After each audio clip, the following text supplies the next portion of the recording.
அனைவருக்கும் வணக்கம். இந்த வீடியோவில் என்ன பார்க்க போறோம்னா, பரிமளா அண்ட் கோ இந்த படத்தோட கதைய தான் பார்க்க போறோம். வாங்க ஸ்ட்ரெயிட்டா படத்தோட கதைக்கு போயிடலாம். பரிமளாங்கிற ஜெயராம் வந்து தன் குடும்பத்தோட ஒய்ஃப் 2 பொண்ணுங்களோட வந்து யோகி பாபு வீட்டை வந்து வாடகைக்கு வந்து வாழ்ந்துட்டு வராரு. அவங்களோட பெரிய பொண்ணு வந்து ஒரு பையனை வந்து லவ் பண்ணிகிட்ருக்காங்க. அந்த சின்ன பொண்ணை வந்து ஒரு பையன் வந்து லவ் டார்ச்சர் பண்ணிகிட்ருக்கான். அதுதான் யாருன்னு பார்த்து நம்ம தான் வந்து சாண்டி. அவன் அந்த பொண்ணை மட்டும் டார்ச்சர் பண்ணுறதில்ல, அந்த வீட்டில் உள்ள எல்லாரையும் டார்ச்சர் பண்ணுறான். அவங்க அப்பா பரிமளா, அவங்க அம்மா ஊர்வசி, அவங்க அக்கா 3 பேரையும் வந்து டார்ச்சர் பண்ணிகிட்ருக்கான். போகிற இடம்லாம் வந்து எனக்கு பொண்ணை கொடுங்க, கல்யாணம் பண்ணி கொடுங்க அப்படின்னு சொல்லி டார்ச்சர் பண்ணிகிட்ருக்கான். அந்த ரவுடி யாருன்னா வந்து அந்த ஏரியாவில் வந்து கஞ்சா பிஸ்னஸ் பண்ணி காலேஜ் ஸ்டூடெண்ட்ஸ்க்குலாம் வந்து விற்கிறவன். இப்படியே போயிட்டுருக்க வந்து ஒரு நாள் வந்து தீபாவளி கொண்டாடிட்டு இருக்காங்க பரிமளா அவங்க குடும்பம். அப்போ வந்து அந்த சாண்டி வந்து வந்து இவங்களுக்கு வந்து ரொம்ப டார்ச்சர் வந்து கொடுக்குறான். பொறுக்க முடியாமல் வந்து இவங்க வீட்டுக்குள்ளே வந்து என்ன முடிவு பண்ணுறாங்கன்னா வந்து அவனை வந்து கொன்னுடலாம் அப்படின்னு சொல்லிட்டு முடிவு பண்ணுறாங்க. அடுத்த நாள் காலையில் எந்திச்சி பார்த்தா வந்து சாண்டி வந்து யாரோ ஒருத்தரால் வந்து கொல்லப்பட்டு இருக்காங்க.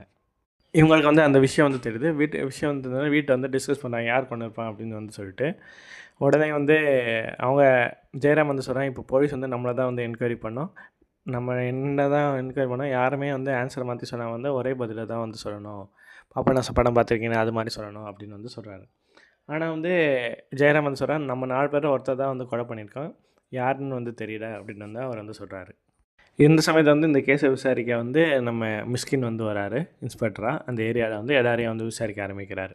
கூட அந்த அடியாளுகள், அப்புறம் வந்து அவங்க அம்மா, அப்புறம் அவனுக்கு எதிரி யார், எல்லாரையும் வந்து விசாரிக்கிறாங்க. பக்கம் ஜெயராம் இருக்கப்போ வந்து என்ன தெரியுதுன்னா வந்து இவங்களோட ஒய்ஃப் இருக்காங்களே, ஒய்ஃப் ஊர்வசி வந்து தன்னோட தம்பிக்கிட்ட வந்து சொல்லி இவனை கொல்றதுக்கு வந்து சொன்னதாக வந்து அவங்க வந்து சொல்கிறாங்க.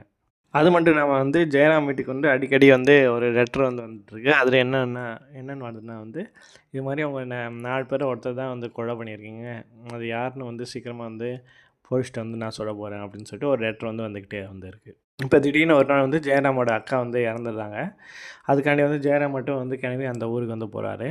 ஊருக்கு போனோடனே வந்து போலீஸ் வந்து எல்லாம் என்கொயரி தான் பண்ணி கடைசியில் வந்து பரிமளா ஃபேமிலிக்கிட்ட வந்து வராங்க. இந்த சமயத்தில் வந்து என்ன பண்ணாங்கன்னா, ஜெயராமோட அந்த ஒய்ஃபு, அவங்க 2 பொண்ணுங்க அவங்களும் வந்து கிளம்பி ஊருக்கு போகிறாங்க.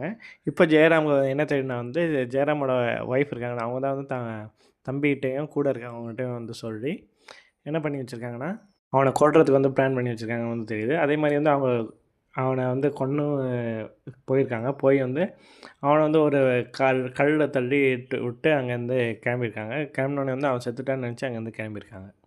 ஓகேன்னு சொல்லிட்டு அங்கே இறுதி சடங்கெல்லாம் முடிச்சுட்டு அவங்க கிளம்பி திரும்ப ஊருக்கு வராங்க. ஊருக்கு வரப்போ பார்த்தா இந்த நம்ம சாண்டியோட ஒரு கூட்டாளி வந்து இறந்துருப்பான். அது மட்டும் இல்லாமல் அவங்க அம்மையும் வந்து யாரோ வந்து கொன்று இருப்பாங்க. இந்த சமயத்தில் வந்து மிஸ்கின் வந்து இவங்க வீட்டை வந்து விசாரிக்க வர்றாரு. விசாரிக்க வந்தோடனே வந்து இவங்க நடந்தது எல்லாத்தையும் வந்து சொல்கிறாங்க.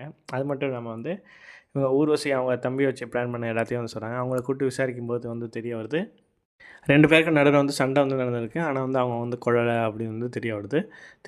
கொன்னது ஏன்னு பார்த்தா அவங்க அக்கா வந்து ஒரு பையனை வந்து லவ் பண்ணியிருப்பாங்க, அவன் தான் வந்து கொன்னான்னு சொல்லி தெரிய வருது. உடனே என்ன பண்ணுறாங்கன்னா வந்து அந்த பையனை பிடிச்சிட்டு வந்து விசாரிக்கிறாங்க. விசாரினோடனே வந்து ஆமாம், நான் அவன் கூட வந்து ட்ரக் டீல் பண்ணிட்டு வச்சுருந்தேன், அதில் ஒரு சின்ன பிரச்சனை ஆகிடுச்சு, அதனால் நான் தான் வந்து அவனை கொன்னேன் அப்படின்னு சொல்லி அவன் வந்து ஒத்துக்குவான். ஒத்துட்டு ஜெயராம் அவங்க ஃபேமிலியெலாம் வந்து போலீஸ் ஸ்டேஷன் வெளியே வந்துட்டு வீட்டுக்கு வராங்க. வீட்டுக்கு வரப்போ வந்து நமக்கு ஒரு சீன் வந்து காட்டுறாங்க. நம்ம மிஸ்கின் இருக்காரு, அவருக்கு ஒரு பையன் வந்திருக்காரு. அவர் காலேஜ் வந்து என்ன பண்ணா வந்து ட்ரக்குக்கு வந்து இது பண்ணிடுறாங்க, ட்ரக்குக்கு வந்து அடிமையாக்கிறாங்க. அது மூலமாக வந்து அவள் பையன் வந்து இறந்துடுறாரு, டார்ச்சர் பண்ணி வந்து இறந்துட்டாங்க. அப்போ என்னன்னா வந்து ஜெயராம் மிஸ்கின் வந்து இதுக்குன்னா காரணமானவனை வந்து கொல்லணும்னு சொல்லி முடிவு பண்ணுறாரு. அதனால தான் வந்து அவனை அவங்க அக்கா இருக்காங்களே, ஜெயராம் பொண்ணோட அக்கா, ஜெயராம் பொண்ணோட லவ்வரை வச்சே வந்து மிஸ்கின் வந்து கொலை பண்ணுறாரு. கூட இருக்க அடியாளையும் வந்து கொலை பண்ணுறாரு, அவங்க அம்மையும் வந்து கொலை பண்ணிடுறாரு. அப்புறம் பரிமளா ஃபேமிலி வந்து இந்த ஊரை விட்டே வந்து கிளம்பி வந்து வேறு ஊருக்கு வந்து போயிடுறாங்க. வேறு இடத்துக்கு போகும்போது வந்து இன்ஸ்பெக்டர் வந்து ஃபோன் பண்ணுறாரு. சரி இடம் தப்பிச்சிட்டிங்க, உங்கள் பாதுகாப்பு நான் இருக்கேன் அப்படின்னு சொல்லிட்டு இன்ஸ்பெக்டர் வந்து சொல்லுவார். ஜெயராம் வந்து அதுக்கு சொல்லுவார், நீங்கள் என்ன பண்ணீங்க எல்லாமே எங்களுக்கு தெரியும் சார்ன்னு வந்து சொல்கிறாரு. இதோட இந்த படத்தோட கதை வந்து முடியுது. நன்றி.